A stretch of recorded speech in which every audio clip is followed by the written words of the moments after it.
We've all heard the well-known idiom, curiosity killed the cat. It's a warning against unnecessary investigation into matters that don't really concern you. Do you know someone who asks a lot of questions? Someone who possesses a spirit of curiosity for the right or wrong reasons? Curiosity, though, is a trait I think we all wish we leaned into more often, because curiosity places us in a state of discovery, open to what life and others might teach us. Philip was a curious disciple. Philip comes from Bethsaida, a small fishing village on the northern shore of the Sea of Galilee. It's the same town that Andrew and Peter are from. The Gospel of John records Philip's calling in simple terms. The next day, Jesus decided to go to Galilee.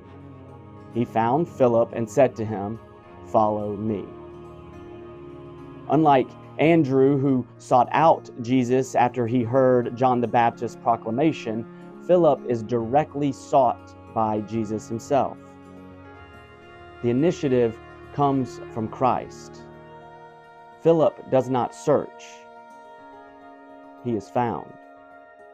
Often we imagine that we discover God through effort or insight. Yet the gospel, in telling Philip's story, says otherwise. Christ finds us. Philip's immediate response mirrors the pattern we've seen with other disciples. Having encountered Jesus, Philip goes and finds Nathanael and tells him, "We have found him about whom Moses in the law and also the prophets wrote, Jesus, son of Joseph from Nazareth." In that moment, Philip becomes both disciple and witness. His first act after meeting Christ is not theological reflection, not careful analysis, but invitation. Nathanael is skeptical. Can anything good come out of Nazareth? Nazareth was an insignificant village, easily dismissed, and Nathanael's question carries the tone of doubt. Yet Philip does not argue. He offers the same invitation Jesus once extended to Andrew. Come and see. Philip appears several times throughout the Gospel of John, and each moment reveals something about his personality and his developing discipleship. When the crowd gathers and 5,000 people need food, Jesus turns to Philip and asks, "Where are we to buy bread for these people to eat?" John adds a revealing note that Jesus said this to test him, for he himself knew what he was going to do. Philip responds with practical calculation. 6 months' wages would not buy enough bread for each of them to get a little. Philip thinks like a realist. He measures the situation according to resources, budgets, and limitations. His answer is logical and responsible, but it reveals the tension between human calculation and divine possibility. Christ does not reject Philip's realism. Instead, the miracle unfolds before him. 5 loaves and 2 fish become abundance. In another scene during the final week of Jesus' life, some Greeks approach Philip and say, "Sir, we wish to see Jesus." Instead of going directly to Jesus, Philip tells Andrew, and together they connect them with Christ. You see, this detail shows the relational network among the disciples. Philip seems thoughtful and cautious, perhaps unsure how to respond to this unexpected request from Gentile seekers. Yet once again, Philip becomes a bridge between seekers and the Savior. And the final appearance of Philip occurs in the upper room. Jesus tells his disciples, "If you know me, you will know my Father also." Philip responds with a deeply human request, a human curiosity. "Lord, show us the Father, and we will be satisfied." Jesus answers him with gentle correction. "Have I been with you this whole time, Philip? And still you don't know me? Whoever has seen me has seen the Father. Philip is a disciple who longs for clarity. He is not rebellious or cynical. He simply wants to understand. His faith is sincere, but it's still forming. In Philip, we see the honest questions that live in many disciples' hearts, even ours. He represents those who long to see God more clearly. And when we gather the pieces of Philip's story, a portrait begins to emerge. Philip is practical. He calculates the cost of bread. Philip is relational. He brings Nathanael to Jesus and works alongside Andrew.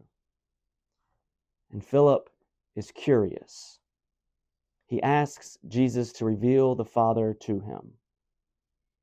Philip represents a disciple whose faith grows through questions rather than instant certainty. And in many ways, he embodies the inquisitive nature of faith as one who wants to understand before acting. And yet, Jesus still calls him. Jesus teaches him. Jesus includes him. And Philip reminds us that discipleship does not require perfect understanding. He's another example that discipleship requires just a willingness to follow, even while we are still learning what faith truly means. Augustine once reflected on the apostles and wrote, "The Lord chose not the wise of this world, but those through whom the wisdom of God would be revealed."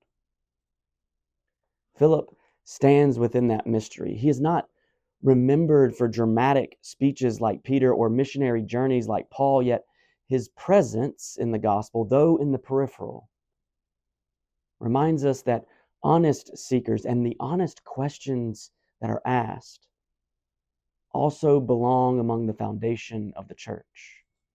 Philip's story is a reminder that discipleship often unfolds through questions rather than certainty.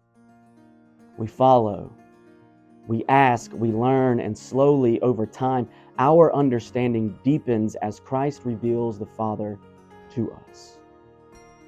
So where in your life are you calculating limits instead of trusting Christ's abundance? When have you felt like Philip, wanting clearer proof before you could believe more deeply? And what questions about God live quietly in your heart right now? And could those questions themselves be part of the path of discipleship, the path of your calling?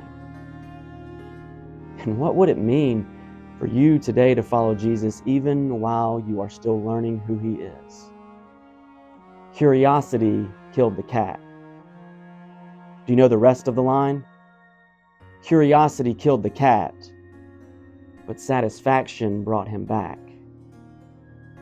Now, I can't promise that you will be completely satisfied with what you might discover through a curious faith. You might be challenged. Oh, you most certainly will be challenged.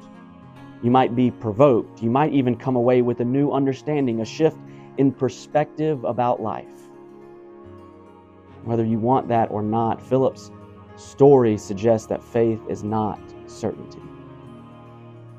Faith is the courage to ask the question. Faith is sometimes admitting in humility and in curiosity we don't yet see clearly. Philip invites us to be neither naive and optimistic nor cynical and resigned, but rather to bring our whole selves, our minds, our practical concerns, our questions, our doubts, and our faith into the service of Christ's mission to reconcile all things to himself. Because the only thing curiosity can honestly kill is ignorance.